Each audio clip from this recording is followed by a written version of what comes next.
ওই জায়গায় ওই 4 জন মাই সব মাই গো এক লগে ধরছে। আর আমরা বিচের একটাই আর চক্ষু শুনতেই গেলাম। একটু দুধের বাচ্চা 8 বছর বয়স, ওর মতো জানোয়ার বাচ্চা থার কোনো অধিকার নাই।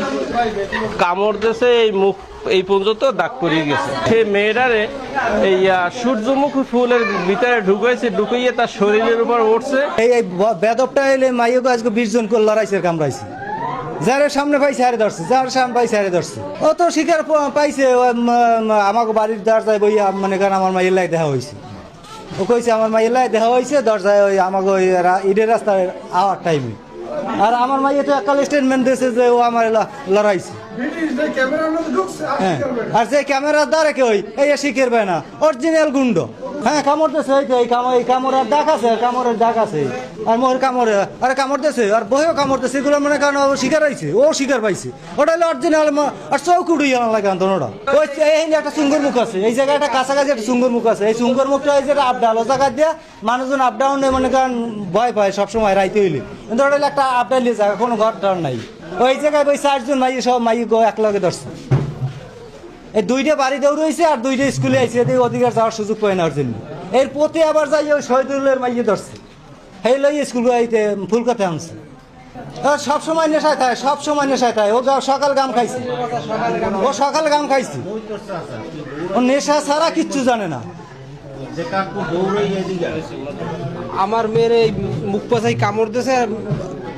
আমি জিজ্ঞাসা করছি, কান দে কয় না। তারপর আমার ছোট মেয়ের কাছে জিজ্ঞাসা করছি, এ বলছে যে আপুরি কামড়াইছে আর ওই এসি সিরিয়াস ওই জায়গায় বইয়া। তারপর আমি বাসার দিয়ে আসছি, বিসিয়েছি এর মধ্যে স্যাররা ফোন দিয়েছে যে হেডমাস্টার আমার সাথে গেছে, যাই এর পাইছে বাসায়, এনে ধরে আনা হয়েছে। আসার পরে আমাদের বাচ্চা কাচ্চা এসে আমাদের কাছে অভিযোগ দিচ্ছে যে স্যার আমরা এরকম আসতেছি, আসার সময় একটা লোক আমাদের 2 জনকে ধইরা সূর্যমুখী ক্ষেতের দিকে নিয়ে গেছে। নিয়ে যেয়ে একটা ছেলে একটা মেয়ে ছিল, ওরা ক্লাস 1-এ পড়ে, একদম ছোট বাচ্চা। তো ও ছেলেটারে মুখ চাইপে ধরছে আর মেয়েটারে মাটিতে শোয়াইছে। এমতো অবস্থায় ওই যে ছেলেটা ওই সাথে ছিল ও জোরে চিক দিছে। চিক দেওয়ার পরে এখানে স্থানীয় 2-1 জন লোক ওনারা দৌড়ে গেছে, পর ও বেরোয় দৌড়তেছে। দৌড় দেওয়ার পর ও যে বেরোয় দৌড়তেছে, এটা আমাদের অনেক অভিভাবকও দেখছে যে ওর হাতে জোতা, এই যে মাঠে দিয়ে কালকে তো বৃষ্টি হয়েছিল, কাদা টাদা মাখা, ও বেরোয় দৌড়ে যাইতেছে। তা ওরা মানে অভিভাবকরা তখন বুঝতে পারে না যে ঘটনাটা কি। এই ঘটনা বলতেছি, এর মধ্যে আমাদের আরো স্টুডেন্টরা আইসা এই একই অভিযোগ জানাইছে যে তাদেরকে পথে বসে এরকম হেনস্থা করছে।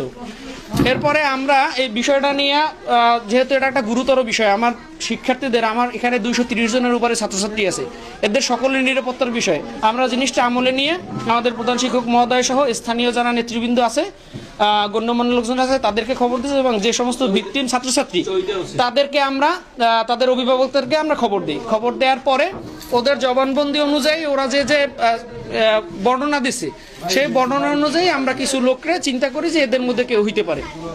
পরবর্তীতে চৌকিদার আসছে স্থানীয়, এবং আমাদের প্রধান শিক্ষক মহোদয় সহ স্থানীয় লোকজন এই মানুষগুলারে অর্থাৎ তদন্তে গেছে। তদন্তে যাওয়ার পরে ওর সাথে ঘটনার বর্ণনা হুবহু মিলে যাওয়ার পরে ওরা যখন ধৈর্য আনা হয়েছে, আনার পরে আমার এই যে শিক্ষার্থীরা, বিশেষ করে যারা যে মেয়েটা একটু বড়, আর ওই বাচ্চারা ওরে দেখার সাথে সাথে আতঙ্কে জোরে চিল্লানি দিতেছে। ঠিক আছে, মানে এটা আমরা সবাই দেখছি। ওরে দেখার সাথে সাথে তারা আইডেন্টিফাই করছে এবং তাদের চোখে মুখে সে আতঙ্কের ছাপ আমরা দেখছি।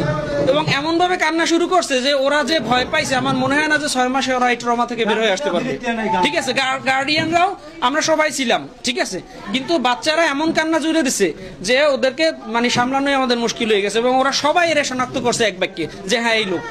ঠিক আছে, এরপরে স্থানীয় লোকজন যখন খুব বেশি উত্তেজিত হয়ে যায়, ওর নিরাপত্তার সাথে আমি সহ এখানে স্থানীয় আরো কয়েকজন চৌকিদার, এরা ওরা সেভ করে আইনা লাইব্রেরিতে রাখছি।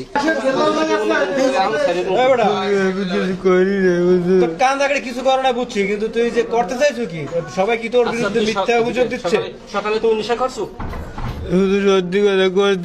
নেশা করছো? আচ্ছা, কি নেশা করছো? গাম খাইছো। গাম কোন জায়গা থেকে কিনছো? কেনছো কোথা থেকে? বাজার দিয়া। কি দোকান দিয়া? 90 টাকা। খাইছো কোন জায়গায় বসে? খালপারে বসে খাইছো। কোন সময় খাইছো? সকালে। আজকে সকালে? আজকে সকালে। খাইয়ে কোথায় আসছো? খাইয়া নতুন ভাই খাসবুল এই মসজিদে স্কুলের কোনায় এদিকে স্কুলে কোনায় এই স্কুলের এদিকে আসছে। মসজিদের খাসবুল মানে তারপরে কি হয়েছে মেয়েদের সাথে বাচ্চাদের সাথে? আমি কিছু করি না। তারপরে মুখ চেপে ধরছো কি? আমি এত দূরে আইনে বললা কি আমার তারপরে কোনো খেয়াল ছিল না যে আমি কি করছি না না করছি? তারপর হুজুর বাড়িতে গেছি হুজুর এবার আমার আমার উড়াইছে হুজুর বাড়িতে যাইয়া তোমার কি করছি? আমার আনতে হয়েছে কি অবস্থায় আনছি তোমার? এই কি অবস্থায় পাইছি? আমার এই যে সব আইছে শোয়া পাইছি একটা টান টান অবস্থায় অজ্ঞান অবস্থায় তুমি শুয়ে রয়েছো নাকি? হ্যাঁ সত্যি কথাটা। জি হুজুর